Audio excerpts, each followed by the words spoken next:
guys, and welcome back to my channel. In today's video, I'm going to show you how to get that fall festival, carnival, fair candied apple from the comforts of your home. I'd like to personally thank everyone who has recently subscribed to my channel. That means more to me than you will ever know.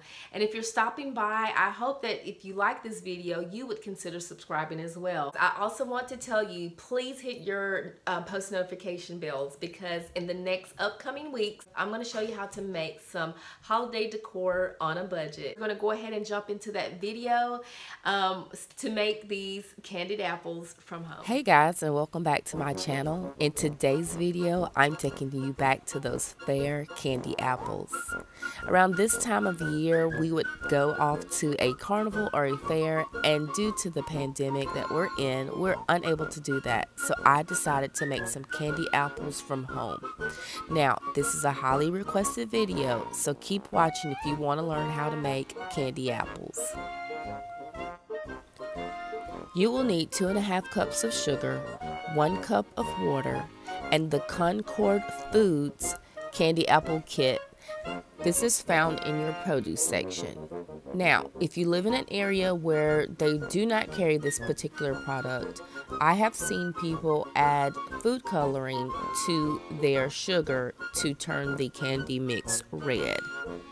I have never used that technique because I have always been able to find the kit. So after combining all the ingredients, I turned my stovetop on 7 at 421. I do not have a candy thermometer, so I wanted to kind of judge what time frame and how long it would take for my candy mixture to come to a boil. I used parchment paper on my cookie sheet, and previously cleaning my apples, I recommend you guys use whatever fruit cleaner you use at home for your apples, but make sure that they are completely dry or it will not stick. Next, I put in the popsicle sticks that are provided in the kit.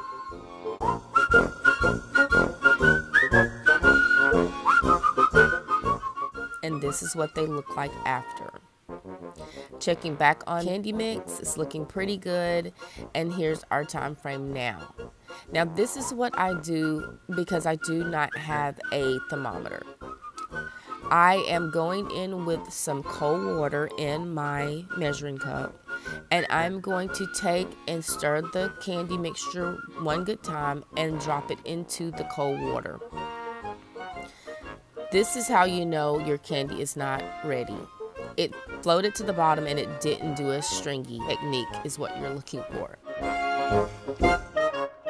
So again, stirring the candy mixture, dropping it into the cold water, and yes, this is what we're looking for.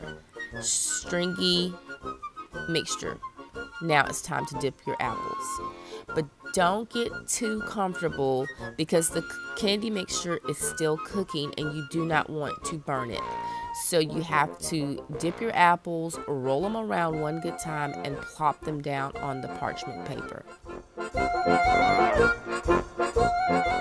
I completed this process for all the apples that I had. So I made one batch, and on the box it said that it would cover 10, but due to the size of my apples, I was only able to cover 7, and I possibly could have covered one more.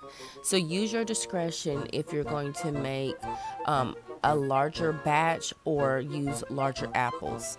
And what I always do after I'm done coating my apples, I will soak my pot in hot soapy water, and it always comes right out.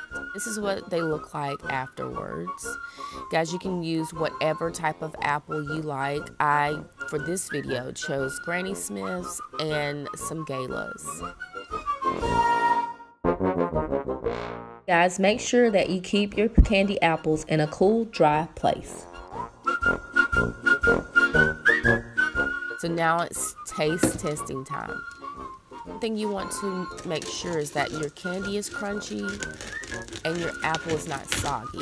It's truly a technique when you're dipping. If you leave them in the candy mixture too long, it will cook your apples. And guys, it tastes just like the fair. I promise you. So if you made it to this portion of the video, drop a apple emoji in the comments for me. Just like the fair.